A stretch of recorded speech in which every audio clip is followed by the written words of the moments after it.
अस्सलाम वालेकुम व्यूअर्स, मैं हूं एडवोकेट अली हैदर और आप देख रहे हैं मेरे यूट्यूब चैनल लॉ टाइगर्स। आज हम सेक्शन 20 और सेक्शन 21 देखेंगे prevention of electronic crimes act का। जैसा कि आप जानते हैं, prevention of electronic crimes act की जो लेक्चर सीरीज है वो सेक्शन बाय सेक्शन चलती आ रही है। तो आज का जो टॉपिक है वो सेक्शन 20 और सेक्शन 21 है, prevention of electronic crimes act का।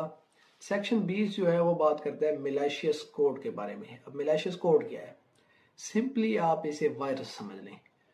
आजकल तो एक लिंक भी तैयार होता है, जो हैकर्स किस्म के लोग हैं वो लिंक तैयार करते हैं व्हाट्सएप पर, मैसेंजर पर।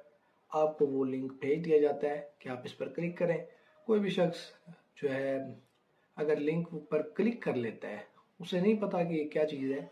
जैसे ही वो क्लिक करता है तो उसके मोबाइल का डाटा उन तक चला जाता है, या फिर मोबाइल में जो चीज़ मौजूद होती है उससे हार्म पहुंच जाता है, वो चीज़ें डिलीट हो जाती है।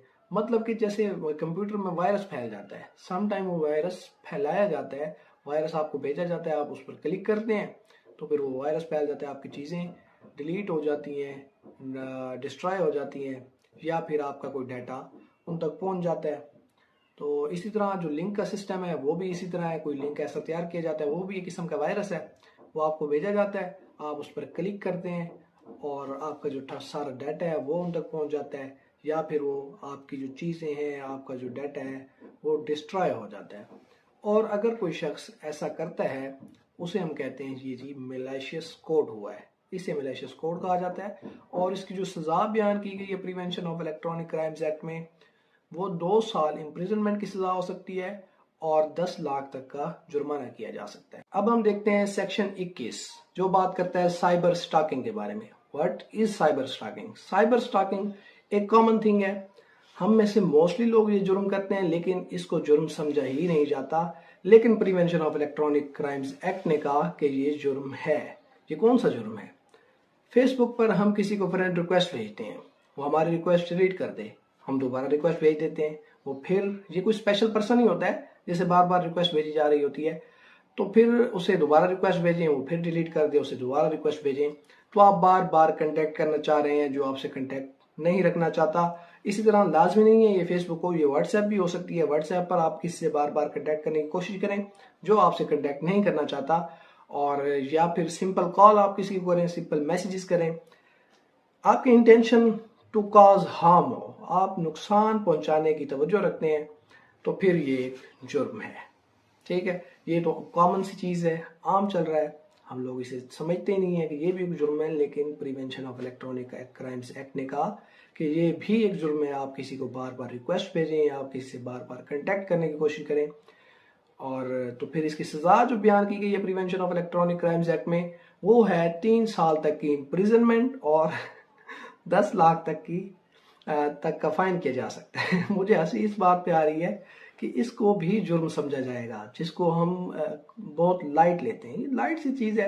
अगर किसी से बंदा कनेक्ट करने की कोशिश कर रहा है, तो बार बार रिक्वेस्ट भेजी जा रही है फेसबुक पे, ये एक जुर्म करार दिया गया है। और इसी तरह किसी की इजाज़त के बगैर उसकी पिक लेना, उसकी वीडियो बनाना, ये भी एक जुर्म है। ये भी साइबर स्टॉकिंग में आता है और इसकी भी सज़ा 3 साल तक की इम्प्रिजनमेंट और 10 लाख तक का फाइन किया जा सकता है। और अगर कोई माइनर हो जिसकी पिक ली गई है या जिसकी वीडियो बनाई गई है विदाउट कंसेंट, उसकी इजाज़त के बगैर अगर ऐसा किया गया है, तो फिर उसकी सज़ा 5 साल हो जाएगी इम्प्रिजनमेंट की, और जो फाइन है वो 50 लाख तक का हो सकता है। ठीक है, माइनर के लिए, माइनर अब 18 साल से कम का बच्चा होता है तो उसके लिए ये सज़ा ज़्यादा है, और अगर माइनर नहीं है तो फिर उसके लिए ये सज़ा 3 साल तक की इम्प्रिजनमेंट और 10 लाख तक का जुर्माना किया जा सकता है अगर आप साइबर स्टॉकिंग करते हैं तो। लेकिन एक बात और भी ज़हन में रहे कि ये जो साइबर स्टॉकिंग में एक चीज़ आई है कि अगर आप पिक लेते हैं किसी की वीडियो बनाते हैं विदाउट कंसेंट, उसका गार्डियन अगर माइनर है तो ज़ाहिर है गार्डियन होगा, या फिर वो खुद या कोई भी एग्रीव्ड पर्सन उस डाटा को रिमूव करने की भी एप्लीकेशन साइबर सेल FIA में दे सकता है। ठीक है, उसको रिमूव भी कराया जा सकता है ताकि उस डाटा तक कोई भी रसाई हासिल ना कर सके, कोई भी उस पिक या उस वीडियो को ना देख सके। तो ये था आज का हमारा टॉपिक, साइबर स्टॉकिंग और मिलेशियस कोड के बारे में। نیکسٹ آنے والے لیکچر سے اویئر رہنے کے لیے ہمارے ساتھ رہیے. اللہ حافظ.